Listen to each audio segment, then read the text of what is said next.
Mamma Mia ain't got nothing on me. Yes, welcome to this week's Movie Math, where Denzel Washington reaffirmed that he is one of the only box office draws left in Hollywood, as he had a surprise win over the weekend's other sequel, although Denzel's like, the Equalizer 2 isn't a sequel. It's like, it's got a 2 in it. You can't win that argument, Denzel. But he did win the weekend, even though box office tracking had predicted an easy win for Mamma Mia. Now, to be fair, neither movie delivered stunning numbers. Denzel never dazzles at the box office, but he is impressively consistent. So if you don't spend too much money making a Denzel movie, you're going to be very happy. Now, who else should be happy? Black audiences. Because what handed Equalizer 2 the weekend was a diverse audience, whereas Mamma Mia 2's audience was, surprise, surprise, overwhelmingly Caucasian.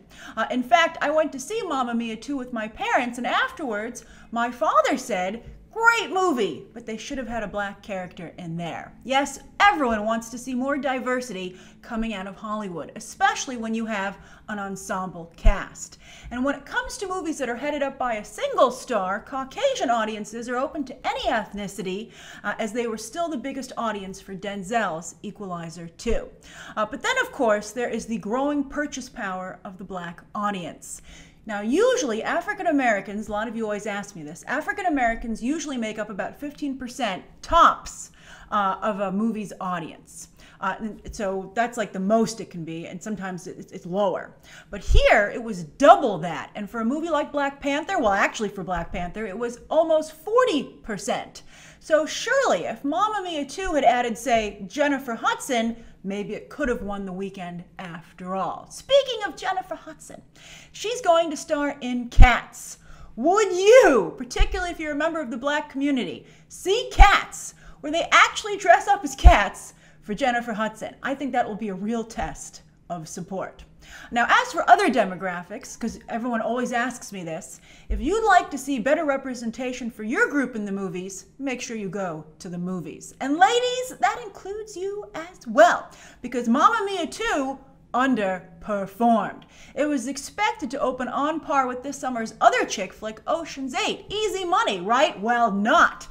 But at least it did improve on the first film's debut. Speaking of the first Mamma Mia, that made a whopping 76% of its money overseas. And the sequel is off to a solid, if not spectacular, start internationally itself.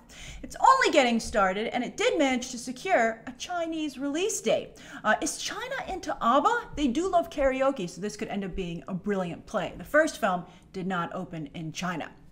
And speaking of singing, surely Dwayne Johnson would love to serenade China right now with a love song, because the Middle Kingdom saved his latest movie, Skyscraper, from being a total embarrassment. It opened with $47.7 million there this weekend, and that's not at Fast and Furious level, and it's not even as strong as Rampage's debut in China, showing that even the Middle Kingdom is getting rocked out. But that's still more money in a single weekend than Skyscraper has been able to scrape together in 2 weeks domestically. As for the rest of the top 10, BH Tilt failed to release another flick after they dropped the ball with Upgrade, this time Unfriended Dark Web. Does Jason Blum have a distribution company? Really? Right? You should stop pitching that to people. You're like, if Jason Blum tells you, don't worry, we'll distribute it ourselves, run. Although it's kind of hard to get a couple $1 million to make a movie, so I guess you're just going to have to roll the dice and hope it goes better on your follow-up. But what's of most interest in the top 10 is where these movies stand globally. In 2 weeks, Hotel Transylvania 3 has shot past $200 million, wow, while Ant-Man and the Wasp is stuck in the mid-300s, still waiting on the UK, Italy, Japan, and hopefully, a Chinese release date, although I think it would be impossible for it not to debut there, considering again how close Disney is with China. And Jurassic World Fallen Kingdom has climbed to almost $1.2 billion, putting it at number 16 currently for all time. As for this coming weekend, the box office is expected one last surge for the summer with Mission Impossible Fallout, which is expected to clock in at $65 million. 65? Actually, that's pretty darn good. In fact, it would be the best opening for the franchise yet. Ironically, Cruise's movies are marathon runners and not sprinters. And then, while Teen Titans Go is rocking 100% currently on Rotten Tomatoes, that doesn't seem to be making much of a difference, as it's not expected to be very super at the box office.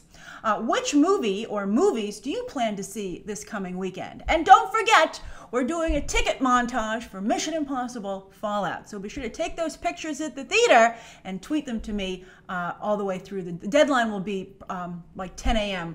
Eastern Standard Time on Sunday. Full instructions on how to participate in that are down below, and I'll be tweeting them out this week as well. So that's this week's movie math. Thanks for going over the box office with me. Be sure to share your thoughts down below. And as always, you can check out some more videos right now.